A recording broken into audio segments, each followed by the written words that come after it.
La question en fait c'est qu'est-ce que j'en retiens de tout ça? De ce voyage, de cette aventure au final? Et ben, ce qui revient c'est que j'ai sans doute fait le bon choix. Je me suis dit, ben, en partant, je pensais pas me mettre autant, on va dire, en danger.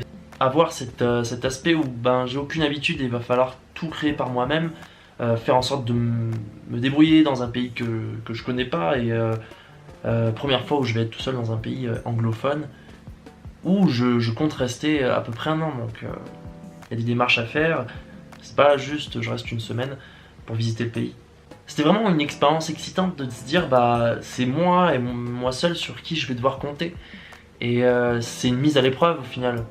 Et être directement dans la situation et au cœur de tout ça, c'était une vraie expérience qui était enrichissante, tout simplement. Alors aujourd'hui, dans notre génération, et on peut beaucoup le voir, c'est vraiment facile de voyager. On entend tout le monde raconter ses expériences de voyage avec cette expression qui revient souvent, la zone de confort. Ça en devient presque même honteux d'en parler tellement que ça devient quelque chose de bateau et un peu niais, je trouve. Pourtant ça a pas mal de vrai. Ça a pas mal de vrai parce que cette histoire de zone de confort, c'est exactement ce que je vous racontais juste avant. Sortir de ses habitudes et en prendre de l'expérience. Ce qui revient souvent, c'est que du fait que je suis revenu, parfois on me dit mais qu'est-ce que tu faisais avant, je raconte que j'ai voyagé. Et ça surprend pas mal de savoir que j'ai voyagé seul, enfin que j'ai entrepris ce voyage seul. Parce que c'est vrai qu'au final, j'ai rencontré tellement de gens que j'ai pas été vraiment seul longtemps.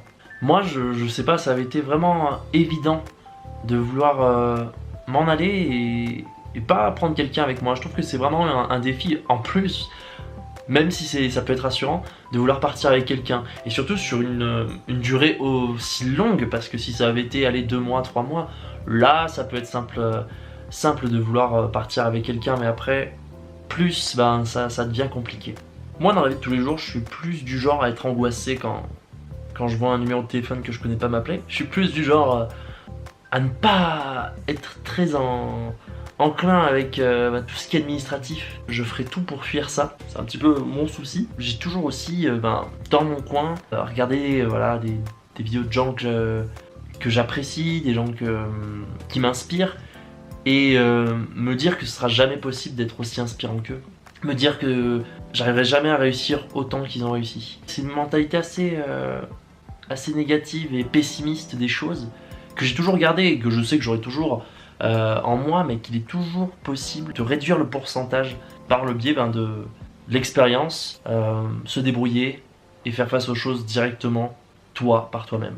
Voilà. Je pense qu'il y a aussi, dans le social, il y a toujours ce moment qui a été difficile, et je pense c'est assez commun, c'est le premier contact avec quelqu'un, que ça soit par le biais professionnel ou même personnel. Je trouve que c'est toujours compliqué, voire limite angoissant. Ce qui s'est passé, c'est que là, j'ai pas vraiment eu le choix, que ce soit pour tout ce qui est administratif, banque, possession d'une voiture, et surtout personnel. S'ouvrir aux autres, c'est un petit peu la volonté du backpacker, de l'aventurier qui part avec son sac à dos. Ce qui était vraiment plus facile, c'est que dans ce pays-là, eh bien, tout ce qui était administratif était beaucoup plus simple d'un côté, et tout ce qui était relation, eh bien, il y avait plein de personnes que tu pouvais rencontrer qui avaient les mêmes objectifs, c'est vraiment le mot. Ce qui fait que parler avec ces personnes et faire le premier contact, ces personnes elles sont ouvertes, elles sont jeunes, elles sont comme toi, elles ont envie de voyager, ça a été beaucoup facilité. C'est comme si tu formais une communauté avec ces gens-là, et il y a déjà une connexion qui se crée par ce biais-là. C'est un environnement qui était vraiment ouvert à l'évolution que je pouvais avoir à ce moment-là. Je vous ai pas parlé non plus de mon moyen de me déplacer, mon moyen de vivre, mon moyen d'avoir cette liberté en plus. Et ça a été de vivre dans un van pendant près de 9 mois, ouais. J'ai réussi à avoir ce véhicule très rapidement. Ça aussi, c'est une expérience hors norme et qui m'a fait rêver avant d'y aller, ce qui m'a vraiment poussé à y aller. Il y a aussi ce mode de vie, beaucoup plus de questions à te poser sur l'endroit où tu vas aller, où est-ce que tu vas te garer, parce que bon, il y a des normes bien évidemment, des règles, où est-ce que tu vas te ravitailler, tu bouges tout le temps, mais on s'y fait.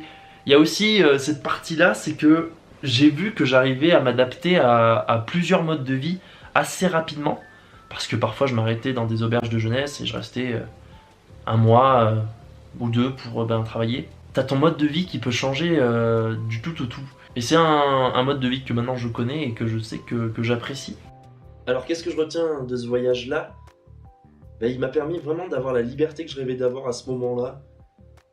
D'être confronté à un tas de situations folles et vraiment de me surprendre dans mes choix à ces moments-là. Oh. T'avances pas trop, t'avances pas trop.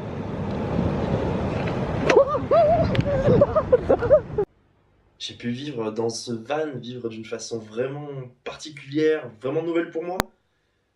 Et ça a été intense, pendant près de 9 mois quand même. On est sur un parking. Et lui là...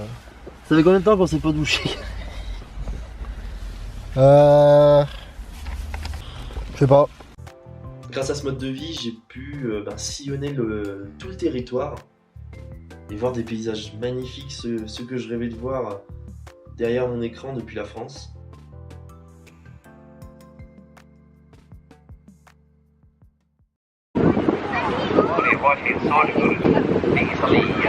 Oh putain, je suis trop content, c'est exactement ce que je voulais voir. J'ai pu partager des moments forts avec des gens que je connaissais pas forcément et donc faire des rencontres qui étaient parfois vraiment surprenantes. Yeah! Yeehaw! On a été interpellé là par un gars qui avait sa petite camionnette d'électricien. Il nous parle et puis il fait vas-y, vous allez faire quoi là ce soir? Du coup on lui dit rien, tu sais, on va dormir et puis pépouze quoi. Et il nous fait allez, je vais aller chercher quelques bières et on va chez moi et tout, on va regarder un film sur grand écran. Voilà. On m'a dit qu'on voulait regarder un film et il a mis un cinéma le gars.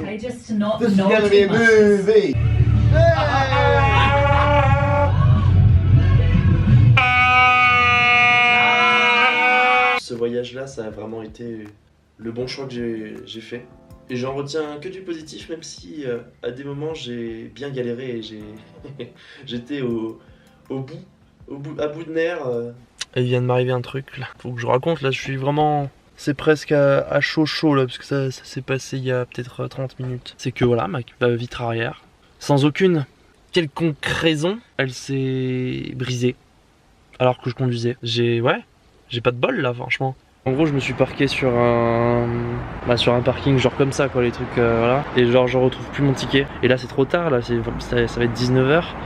Je suis allé voir, il n'y a pas de bouton pour appeler la réception. La réception, de toute façon, il n'y a personne. Et j'ai essayé de me mettre devant les barrières, là-bas, là, faire comme si j'étais une voiture et reprendre un ticket. Et ça marche pas, genre le truc marche pas. On est à l'intérieur du parking souterrain, avec l'arrière complètement pété. Non mais de toute façon, j'avais pas le choix. Hein. Je me cacherais bien sous les couettes au pire. Mais oui, on en retient que du positif et je suis prêt à retenter ma chance dans un autre pays. Yeah!